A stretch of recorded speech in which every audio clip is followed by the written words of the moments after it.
Il n'y a qu'un seul chef de l'État dans ce pays. C'est Félix Tshisekedi qui m'a nommé et c'est à lui que je dois loyauté, affirme, sur Top Congo FM, Meto Onyemwaba, ministre de l'enseignement primaire, secondaire et technique, EPST, estampillé pro-Kabin et annoncé comme partant du gouvernement, après disgrâce de celui qui est considéré comme son parrain. Je connais tous ceux qui balancent ces balivernes sur les réseaux sociaux. Ils m'ont attaqué sur plusieurs fronts, ils ont échoué. Tout ce que les gens racontent, je le considère comme des bêtises, relève-t-il. Meto Onyemwaba rappelle que pour entrer au gouvernement, nous sommes venus dans le quota du parti, UD. À l'époque où nous étions proposés, Jean-Marc Kabin était le président appointé du parti et Augustin Kabuya secrétaire général. J'étais sur la liste que les deux ont proposée et le chef de l'État m'a nommé. Pour lui, en définitive, ce n'était que des propositions, parce qu'il y a des propositions que le chef de l'État a rejetées par son pouvoir discrétionnaire. Je ne sers pas de maître.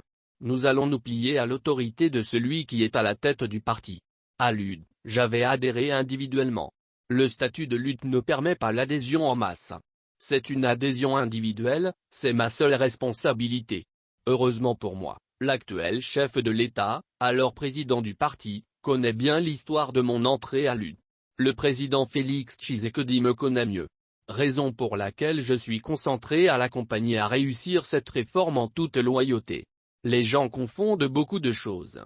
La gratuité, c'est la suppression de tous les frais de prise en charge des enseignants par les parents quelle que soit sa nature. La gratuité n'a rien à voir avec les conditions socio-professionnelles des enseignants, le surpeuplement des salles de classe et autres, explique le ministre de l'EPST.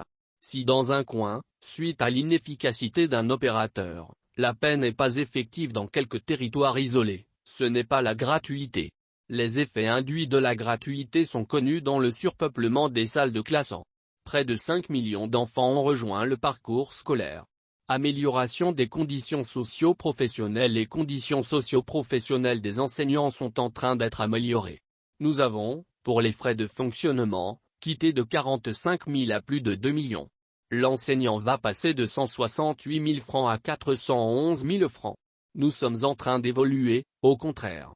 Pour Onyemwaba, celui qui parle de l'échec de la gratuité ignore totalement les réalités de ce secteur. Nous avons un programme de construction de 200 écoles pour résoudre le problème de surpeuplement des salles de classe dans les provinces éducationnelles où cela persiste. Nous avons un autre programme de construction de 150 écoles et nous aurons un vaste programme de 145 territoires qui prévoit la construction de 8 écoles par territoire.